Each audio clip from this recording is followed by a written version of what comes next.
Plato once said that the measure of a man is what he does with power.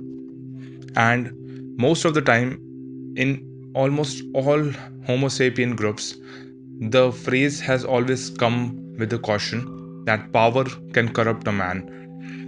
But from my personal experience, power is not the ingredient that corrupts a man. Power only reveals who he was initially. It peels back the layers of the things that he had to do to achieve power.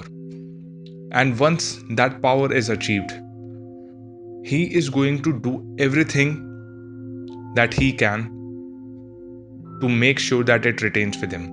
And that is the true meaning of power corrupting a person.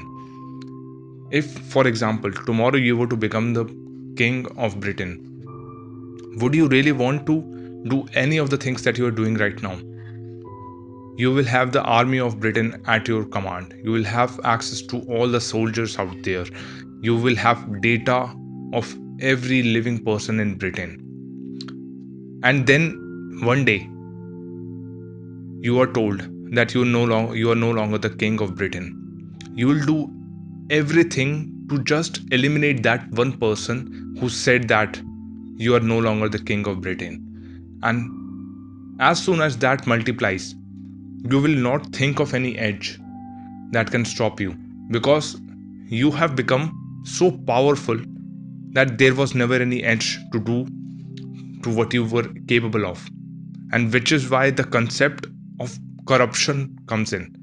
It's not corruption as in you will abuse it, but everything that you were doing prior to having access to that power and having finally found that access, you don't want to go back to that behavior.